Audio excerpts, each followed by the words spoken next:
Hi everybody, this is Anne. The idea for this video was inspired by the ancient art form for decorating metal objects called Cloisonné. This is where metal strips are attached to a metal backing along the outlines of the design. The walls form compartments which are then filled with colored enamels. In this video, I'll do something similar with clay and glazes. I'll demonstrate 3 ways to create the raised walls, then I'll fill in the compartments with glaze. First, I'll experiment with slip trailing to form the raised wall. I drew this simple design and have already rolled out a 1/4-inch slab which is dried to leather hard. To transfer the design to the slab, I sharpened a number 2 pencil and blackened the back of the design to coat it with graphite. I laid the design on the slab and traced over the lines with an ink pen. The graphite transfers well.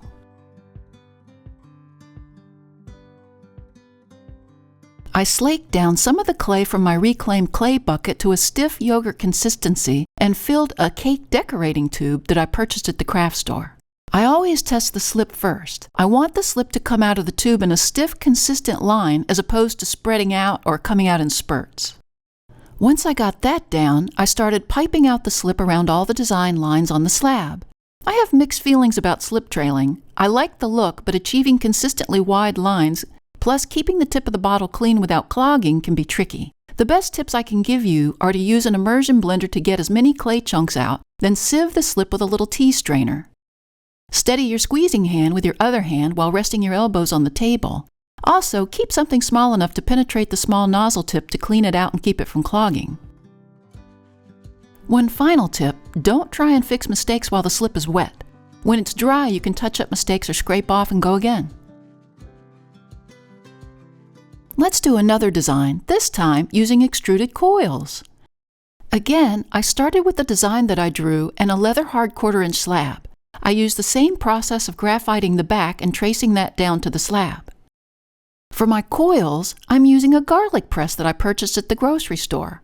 The holes are 1/8 of an inch wide. I rolled some clay into a small ball and filled the press with the clay.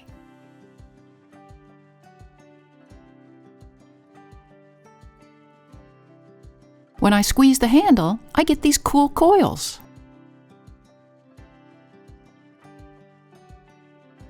Now all I had to do was separate them out a bit and straighten them up.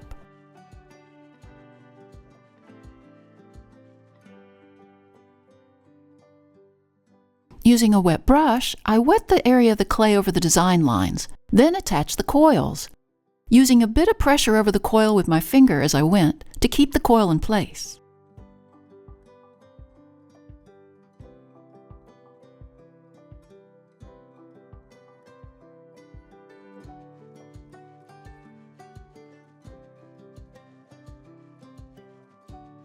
To cut the coil, I used my sharp-pointed tool that looks like an X-Acto knife. For the beak, I placed a little piece of the coil down in the center of the X'd coils, then slit the center with my knife. For the eyes, I placed 2 little coil balls in place and used the pointed end of my tool in the center for the pupil. For the legs and feet, I placed a coil down over the outline of the leg and let it drape over the branch coils. I then used the end of my knife to split the end of the coil.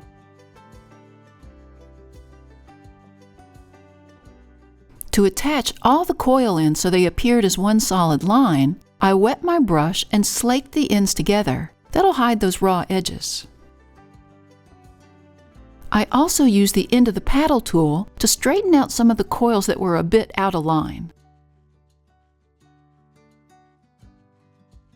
I thought this technique might be a little more fiddly than it was. Actually, it went pretty quickly. I really like the consistency of the line widths that you get from this technique. Finally, I'll use cookie cutters for the 3rd way to create walls, specifically the star and flower shaped cutters. I rolled out a 1/4-inch slab and placed it on a piece of plastic wrap. I placed the flower cutter first on the clay and pushed it all the way through. While the cutter was still in place, I traced 1/8 of an inch from the cutter around the whole thing. I just eyeballed it, there's no specific trick. When I removed the cutter, the clay came with it, and the rest of the slab was stuck down to the plastic, keeping the flower shape from becoming wonky. I was then able to use my sharp cutting tool to cut along the trace line that I made.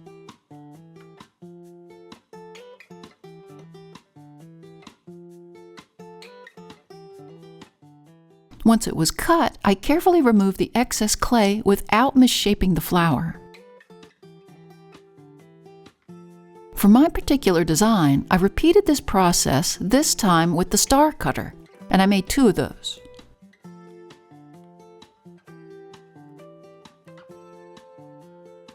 Now I needed to create a border for my design.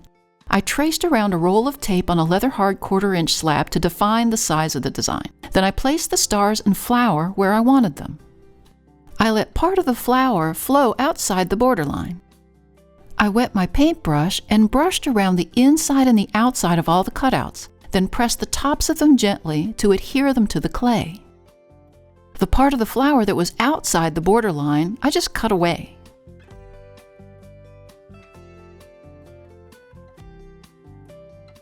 For the borderline of the design, I thought I'd combine techniques and use the garlic press coils for that. As they are 1/8 of an inch wide, I stacked 2 of them together around the stars and flower, bringing them up to the height of the inner images.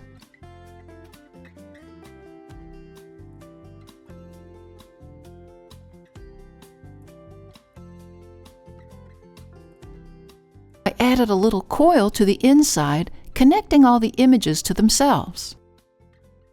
Using the slip trailer, I gave the flower a round center. Once I had all the walls in place where I wanted them and they were totally dry, the next step was to bisque fire them to cone 04. I prepared little slip trail bottles with the glazes that I'll be using.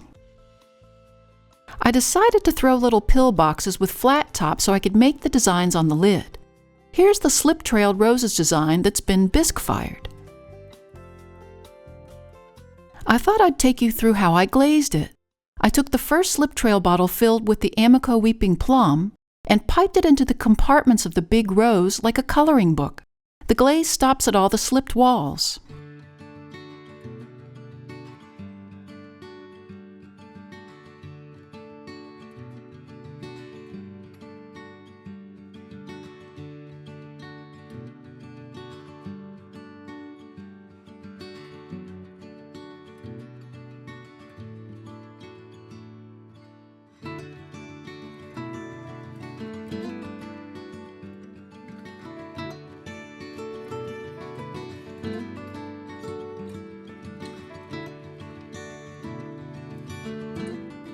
I switched glaze bottles and used Spectrum Nectarine for the smaller rose. I used my white liner glaze with a little rutile in it for the even smaller rose. I used my white liner glaze around each rose and to the borderline.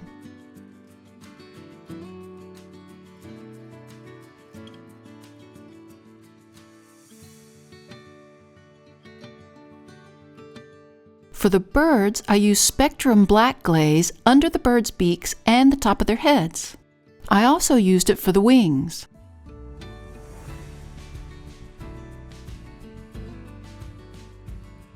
I used my white liner glaze on the inside of the birds.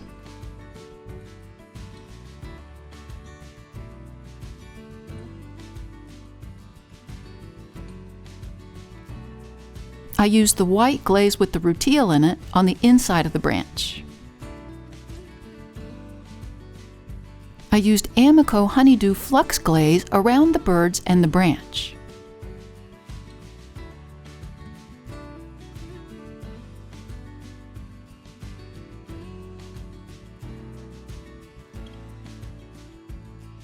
On the stars and flower box, I used my white glaze with the rutile for the stars.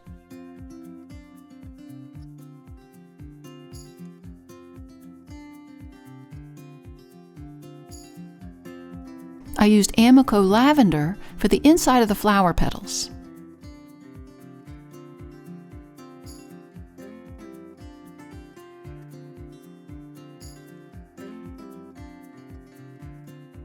Again, I used the white with rutile on the center of the flower.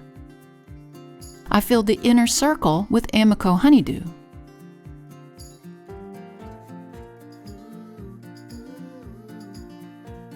I filled the outer circle to the borderline with my white liner glaze.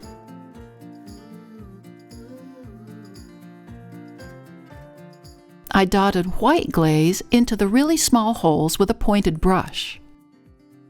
And there they are. I still have to decide what to brush the outer parts of the lid with, but I'll fire these to cone 5 with a 6-minute hold.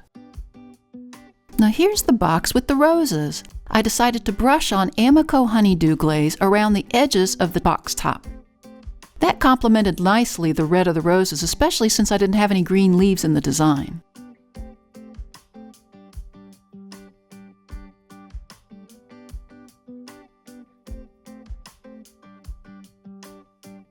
And here are our little chickadees. As you can see, I decided to brush an outer edge of the box top with my white liner glaze with rutile in it. Outside of that, I added a second border of the honeydew glaze to match the area around the birds. I really like those guys.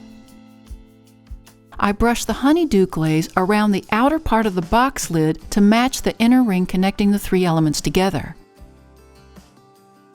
I like that the yellow stars complement the lavender flower, and the green ties them all together.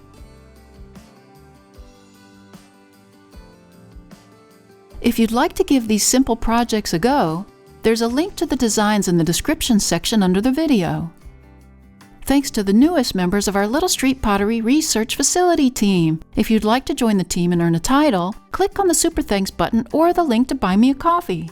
It also really helps us out if you hit that like button and subscribe to our channel. See you next time in the studio.